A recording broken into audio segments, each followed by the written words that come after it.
Previously on Martin Travels.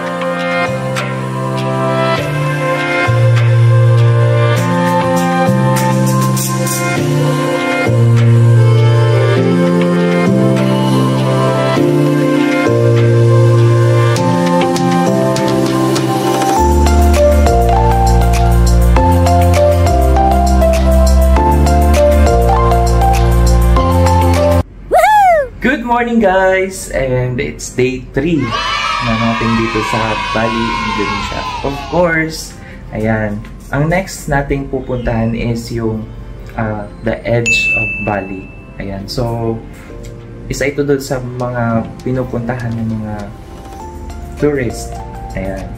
Also, lalong-lalo na yung mga Pinoy kasi napaka-instagrammable talaga yung place na yun. And hindi na ako makapaghintay na makapunta doon. And then, hinihintay ko lang si Ross, yung nabook ko. Siya yung mag-a-assist and then tutulong sa akin para makapag-picture din doon, makapag-take ng video. And yung experience ko kahapon sa Lempuyang Temple, ayan, so kailangan talagang mag-aga. So, kahit mga 3 to 4 a.m.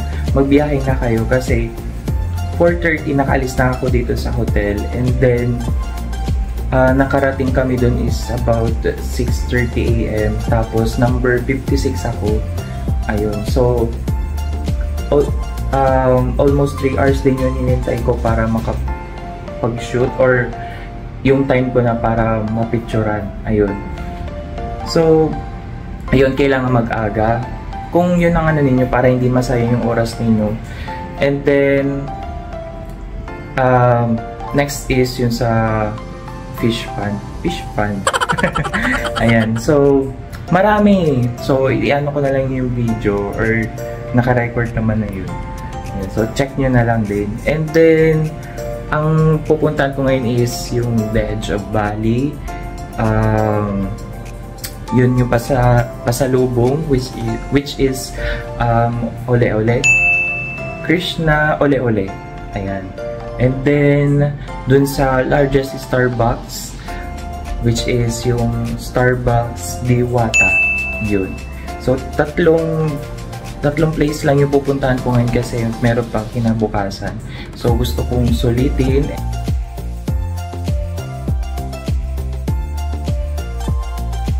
So, ayun guys, ready na ako look. Ayan. Ready na ako gamit. Ayan. So, magulo pa rin. Ayan. So, kagabi, nagkain ako dun sa Tulis. Ang chicken noodle soup nila is around 25,000 IDR. And then, masarap siya. Very spicy. Kahit nagtanong na si ate na not spicy. O, sabi ko not spicy. Pero nung pagkakain ko na, wala. Sinipon na naman ako. Ayan. So, ganun pala. And, spicy pa rin kahit papano. Siguro sa timpla na rin nila. Ayun. So, what more kung nagsabi akong spicy or mild spicy. So, grabe na. Hindi ko na talagang kakainin. Kasi di ako sanay kumain ng maanghang. And then, ayun. So, meron ditong near bilihan. So, meron ditong Coco, para siyang 7-Eleven, Coco Mart, and then Indomart. Ayan. So, kagabi nag-check ako sa Coco Mart. Mas mura siya. Kasi nagambili lang ako ng mineral water eh. Mas mura siya ng 300 IDR. Kasi dito sa malapit, sa tapat ko, ay 6.5 IDR yung 1.5 liters na mineral water. Pero pagdating doon is 6,200 lang. So, nakasave ka ng 300. Medyo malay lang ng konti, pero pwede na din kung nagtitipid ka talaga. Kaso nga lang, hindi sila nagpo-provide ng plastic bag or talagang bit-bit mo talaga. Bit-bit mo talaga siya.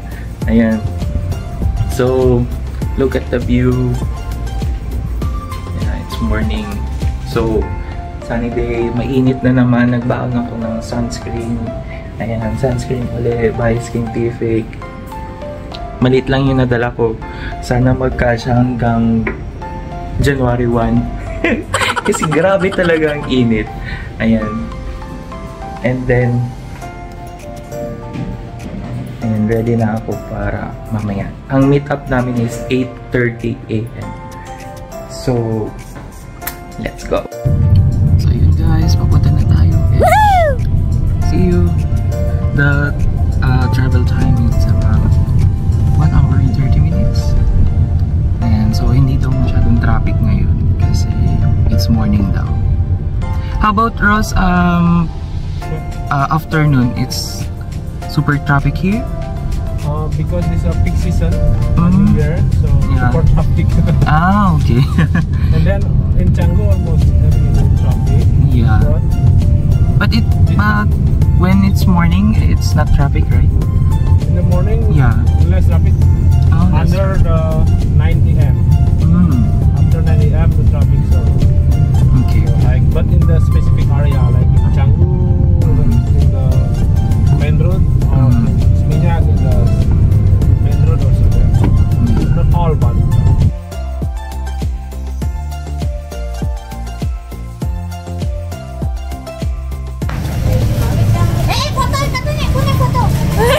Hello.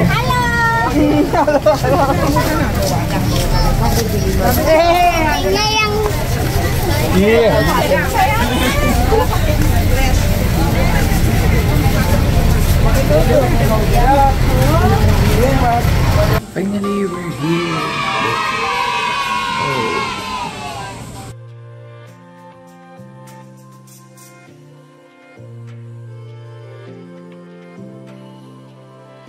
Hello, good morning. I have a reservation. Look. Here. I'm Martin. Yeah.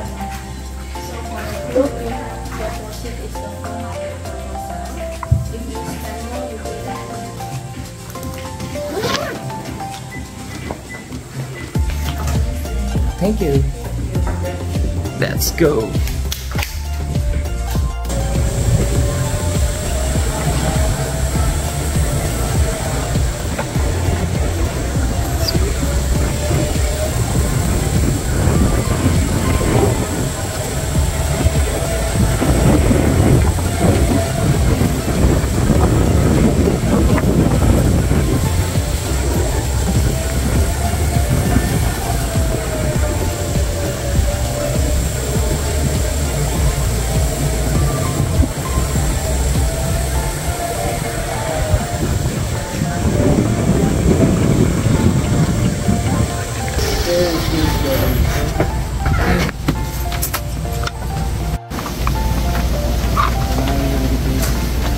Thank you.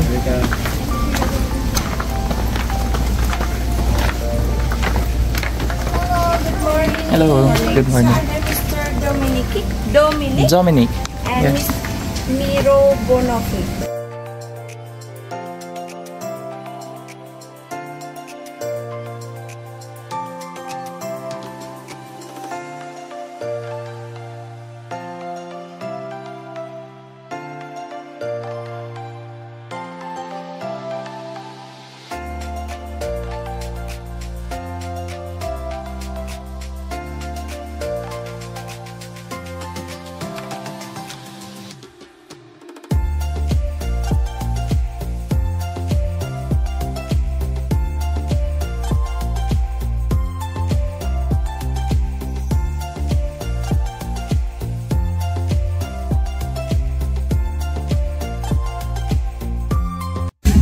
Sobrang init guys. Kanina pa ako. Nintay ko pa yung dun sa may ed. Hindi pa rin sila tapos. Grabe ang init. Naglagay man na rin ako ng sunscreen. Tapos, sobrang ganda talaga dito. Nag-order na rin pala ako ng pagkain. Ayan, so nasa around 500,000 IPR. And then The night is very beautiful. So, nag-provide din sila ng towel. Tapos, mamaya may mag-assist daw sa akin mag-picture, then take ng video. I'm so excited. Kaso, ang haba pa ng mga nakapila pa. Tagal nilang matapos.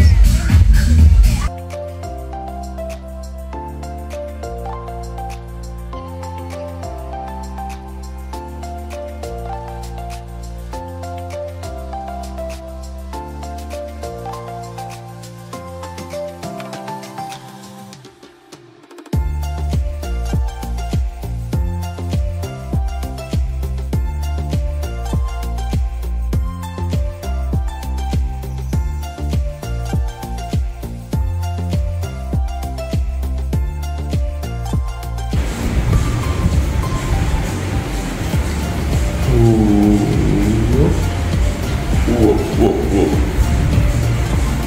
Okay, check. Let's go. Let's swing.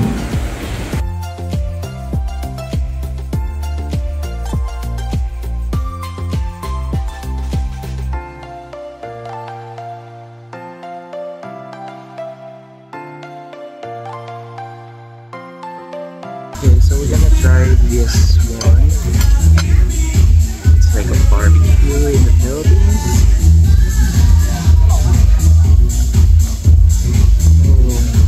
Let's see.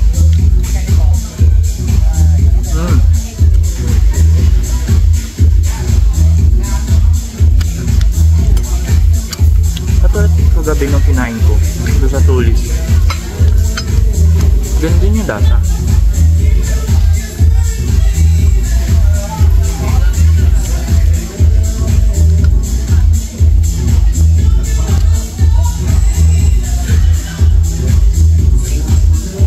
Delicious.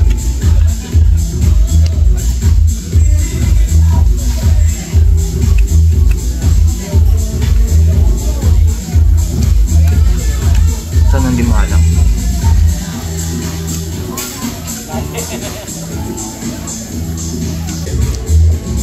Try natin itong mango. It melts.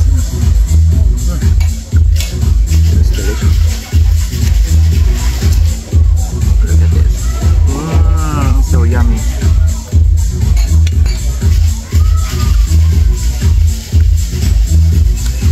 Mango.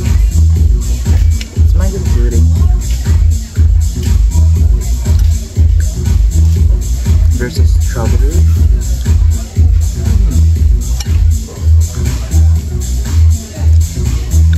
So fresh.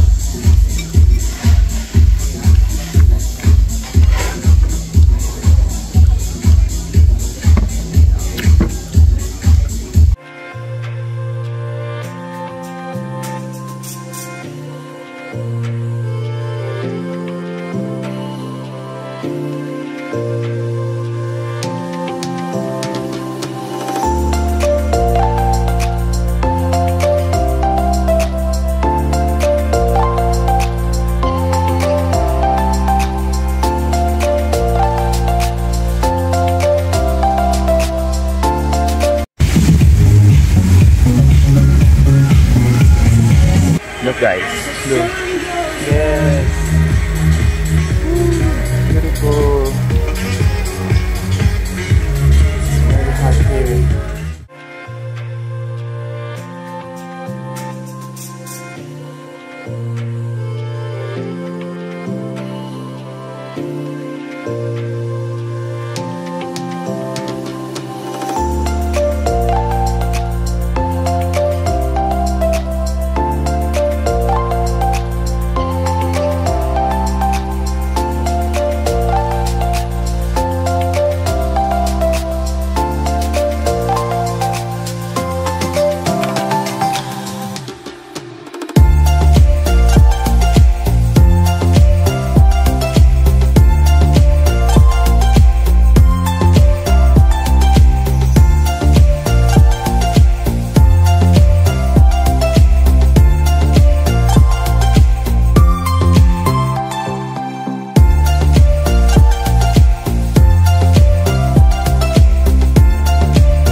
guys, paano ko ito madadala ng Pinas?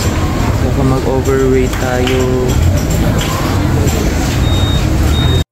So yun guys, tapos na tayo mag-shopping dito sa first na Ole Ole. And then we're going next to Starbucks, Diwata. So, try na natin yung ano nila doon, yung matcha. Yeah, yung craving for matcha. And then, tingnan natin kung gaano kalawak, gaano kalaki yung Starbucks doon. And I'm super excited. And let's go!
So ito nga pala yung guys, swimming pool dito sa pinag-stayan ko dito sa Canggu Foodie Homestay.